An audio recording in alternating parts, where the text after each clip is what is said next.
새벽에 주 앞에 나오신 분들을 진심으로 환영합니다. 찬송가 515장 찬양드리겠습니다. 찬송가 515장입니다.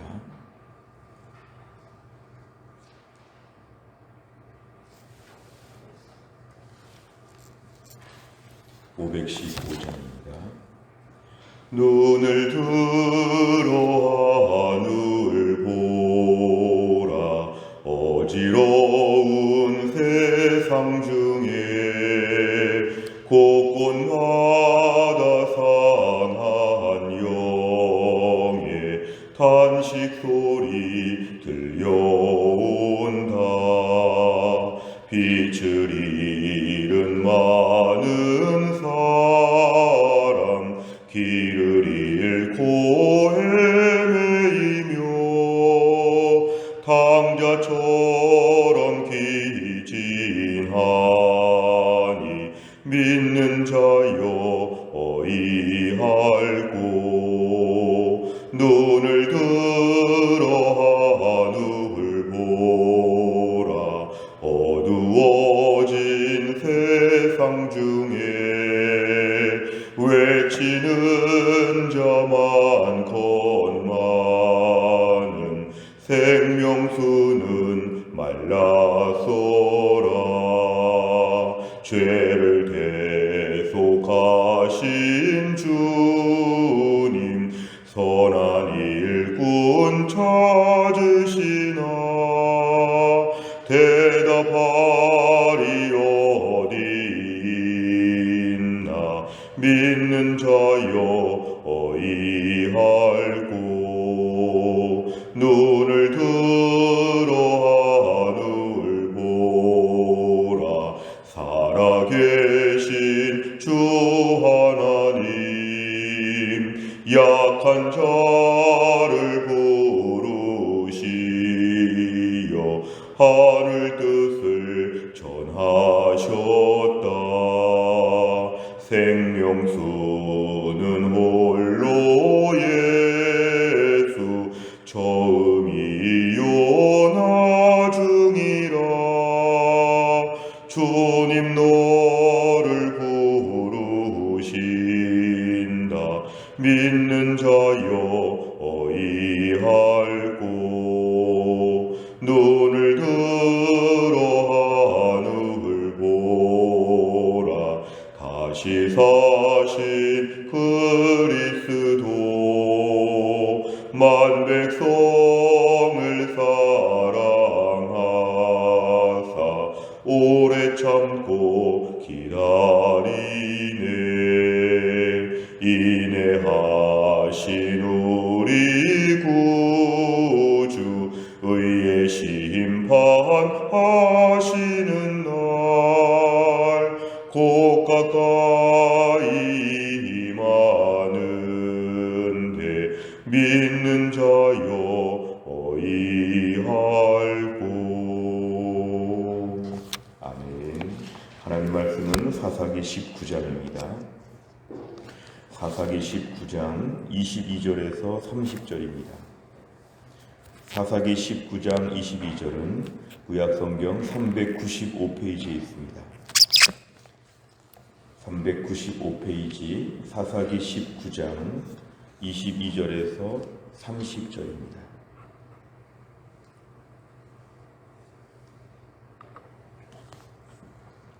사사기 19장 22절에서 30절까지의 말씀을 저 한 절씩 교독하시겠습니다.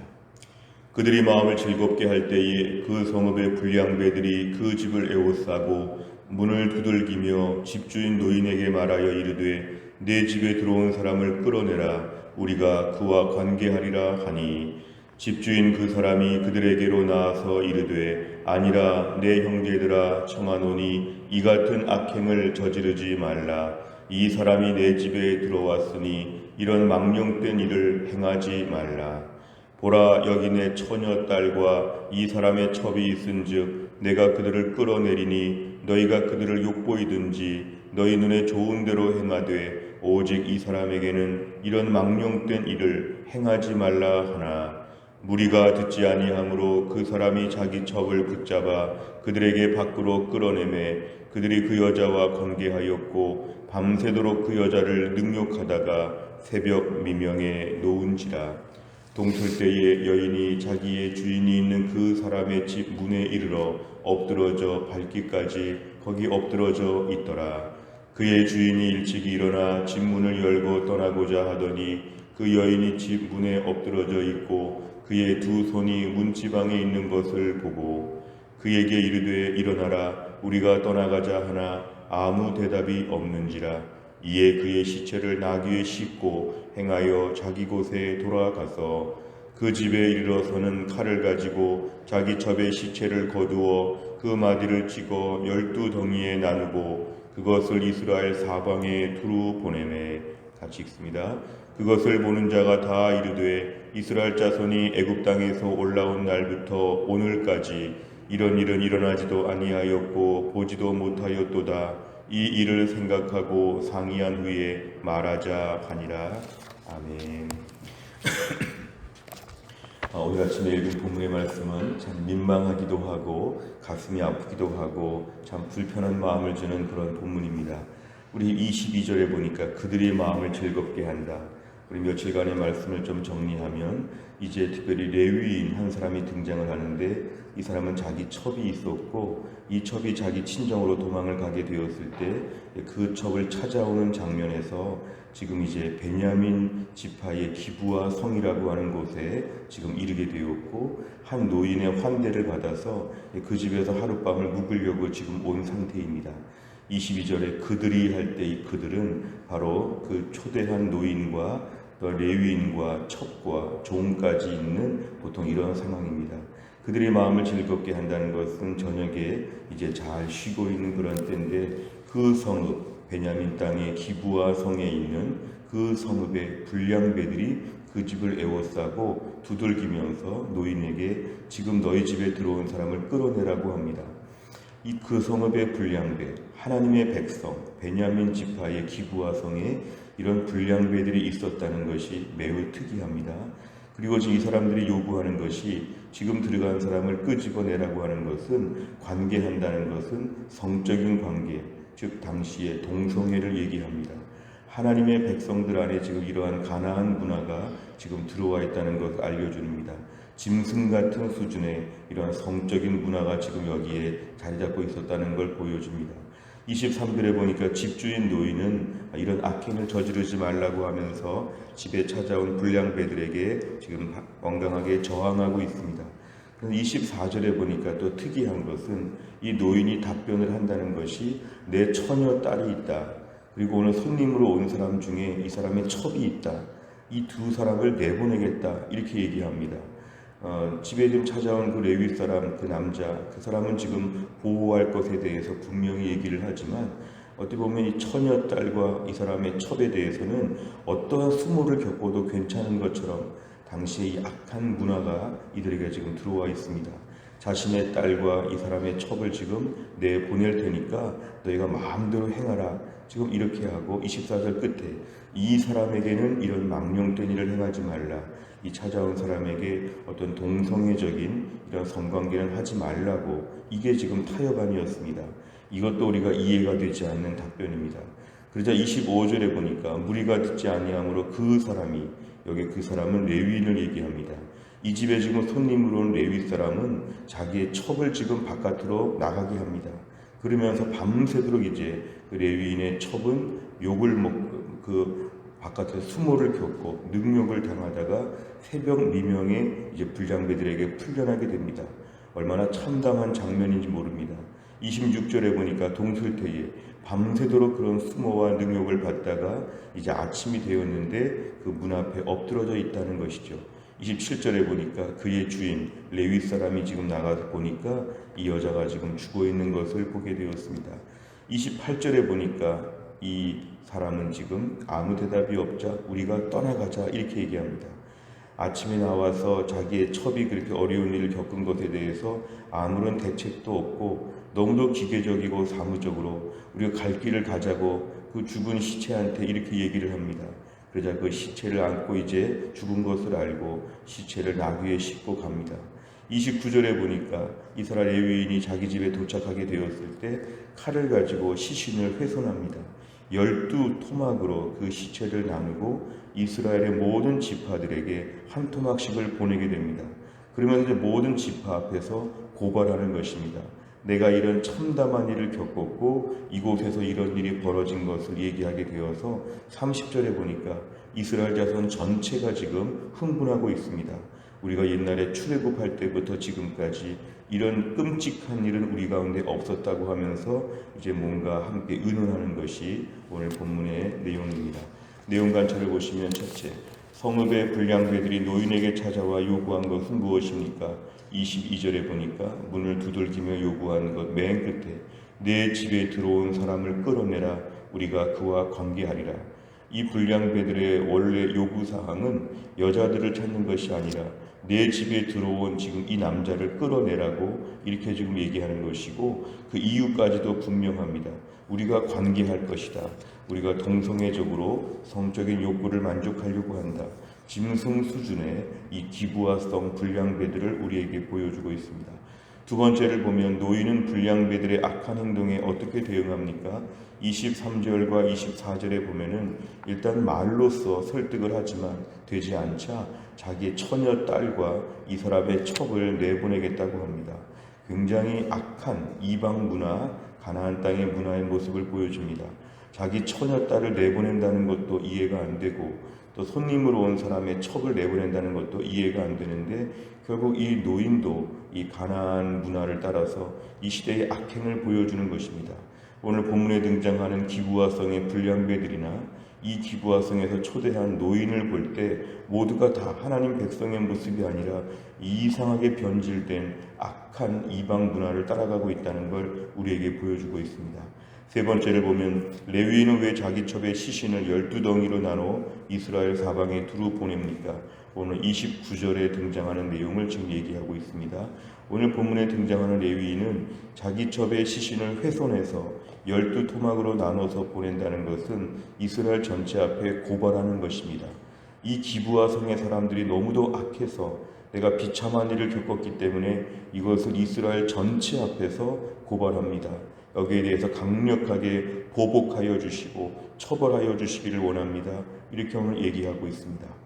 어찌 보면 오늘 레위인은 자기가 당한 어려움에 대하여 이걸 알리고자 하는 것인데 오늘 본문을 조금만 더 깊이 묵상하면 이 기부화성의 악한 불량배들도 우리에게 분명히 아주 완악한 모습을 보여주고 있지만 레위인을 볼 때도 오늘 레위인은 과연 정당한가 우리가 좀 볼 수 있습니다. 어떻게 시신을 훼손해서 12토막으로 나눠서 보낼 수가 있는가? 시신 훼손에 대해서는 아무런 양심의 가책이 없는가? 어찌 사람이 죽은 시체를 가지고 이렇게 이것을 토막을 내서 보낼 생각을 했을까?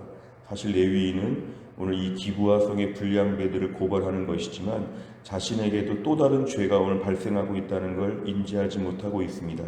시신을 훼손해서 12지파에게 보낸다는 것, 이것 자체가 또 하나의 레위인의 악행이라는 걸 알 수 있습니다.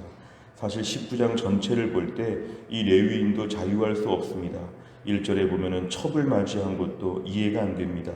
하나님의 성막과 관련된 일을 감당하는 레위 지파의 레위 사람이 첩을 맞이한 것도 이해가 되지 않고 또한 자기 첩에 죄가 있을 때에도 분명히 책망하지 않고 머뭇거리고 오히려 첩의 집에 갔을 때도 먹고 즐기면서 그냥 아무 일도 없다는 듯이 그냥 며칠을 소모하기도 하고 또한 오늘 25절에 등장하는 대로 첩을 내주면서 그 첩이 밤새도록 무슨 일을 겪든지 자기는 전혀 상관하지 않는 모습 27절과 28절에 볼 때 새벽에 아침에 그 자기 첩이 죽은 것을 볼 때도 이 모든 상황에 아무 감정이 없는 것처럼 안타까움이 없고 최소한 인간으로서의 아무 슬픈 마음도 없는 것처럼 이렇게 무감각한 모습 사실 본문에 등장하는 레위인은 오늘 죄가 더 많다고 볼 수 있는데 레위인은 자기 죄에 대해서는 매우 무감각하고 마지막에 결정적으로 시신 훼손까지 했으면서도 여기에 대해서는 아무런 죄책감을 갖지 못하고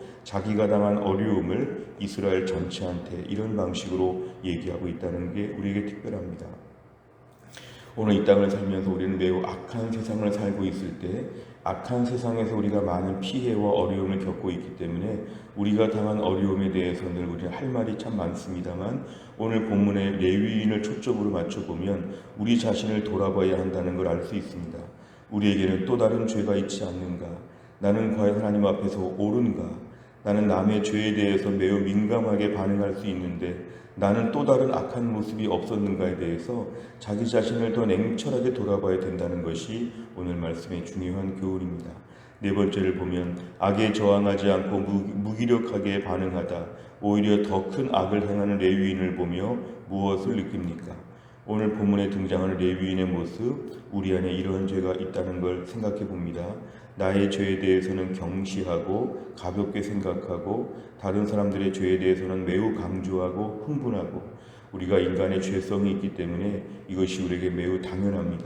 우리가 오늘 사고 문제를 풀면서 오늘 나의 죄에 대해서 더 민감하게 하여 주시고 다른 사람의 죄에 대해서는 덜 민감할 수 있도록 우리 자신을 바꾸어 주옵소서. 요즘에 우리 모든 사는 정치, 사회, 문화를 보면 항상 이러한 것이 참 많습니다.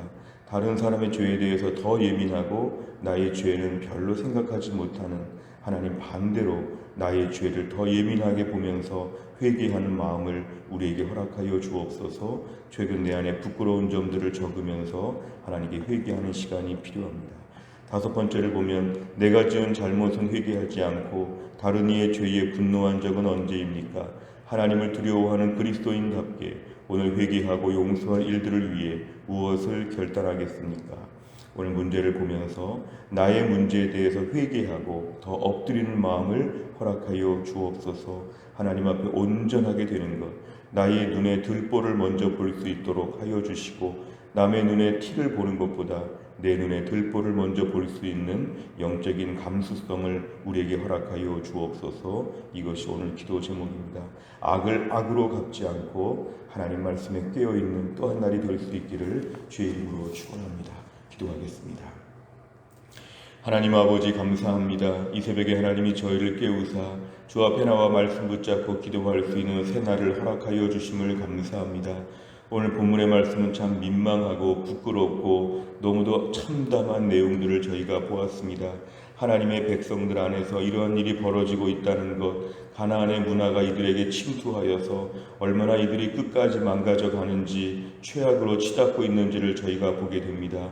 오늘 특별히 레위인의 모습을 보면서 자신의 모든 죄와 허물에 대해서, 또한 자신의 모든 것에 대해서는 돌아보지 못하고 하나님 기부와 성의 사람들을 고발하기 위하여 이렇게 오늘 완악하고 잔인한 행동을 하는 것을 보면서 우리 자신이 이러한 본성이 있다는 걸 하나님 앞에 고백합니다. 우리의 죄성과 본성은 여전히 나의 죄의 문제에 대해서는 자꾸만 가볍게 보려고 하고 다른 죄의 문제에 대해서는 더 예민하게 보려고 하는 이러한 마음이 저희 안에 다 있음을 고백합니다. 오늘도 우리 심령을 성령께서 감동하셔서 오히려 반대로 나의 죄에 대해서는 매우 예민하고 다른 사람의 죄에 대해서는 관대하고 용서할 수 있는 마음을 우리 안에 허락하여 주시기를 원합니다. 성령께서 우리 안에 정직한 마음을 새롭게 하여 주시고 눈을 들어 하나님을 바라볼 수 있도록 우리의 심령을 오늘도 맑게 깨끗하고 정결하게 하나님 만들어 주시기를 원합니다. 하나님 또 한 주간을 시작하면서 하나님의 은혜를 구합니다. 새로운 한 주간 하나님 저희들을 영적으로 충만하게 하여 주시고 새 생명 주께를 앞에 놓고 우리 태신자들을 위해 기도하는 가운데 태신자들의 마음에 큰 감동이 있게 하여 주시기를 원합니다. 목요일, 금요일, 토요일 특별 새벽 기도를 통하여 저희의 심령이 특별하게 은혜를 받게 하여 주시고 한 주간 동안 저희 안에 성령 충만, 은혜 충만할 수 있도록 하나님이 함께하여 주옵소서. 하나님 교회 안에 김혜영 권사님과 유동혁 성도님을 비롯하여 몸이 아픈 분들이 많이 계시는데, 연로하신 분들이 많이 계시는데 하나님이 강건하게 하여 주시어서 깨끗하게 낫게 하여 주시고 이번 한 주간 동안 우리 모두가 하늘의 영광을 목도할 수 있는 거룩하고 귀한 시간 될 수 있도록 하나님이 함께하여 주옵소서. 감사드리며 예수님의 이름으로 기도하옵나이다. 아멘. 매주 월요일마다 기도하는 100대 기도 제목은 우리 교회 비전을 위해 기도합니다. 15번부터 28번까지 오늘 아침에 꼭 기도해 주시기를 바랍니다. 주기도문 하겠습니다. 하늘에 계신 우리 아버지여, 이름이 거룩히 여김을 받으시오며 나라의 임하옵시며 뜻이 하늘에서 이룬 것 같이 땅에서도 이루어지이다. 오늘날 우리에게 일용할 양식을 주옵시고 우리가 우리에게 죄 지은 자를 사하여 준 것 같이 우리 죄를 사하여 주옵시고 우리를 시험에 들게 하지 마옵시고 다만 악에서 구하옵소서. 대개 나라와 권세와 영광이 아버지께 영원히 있사옵나이다. 아멘.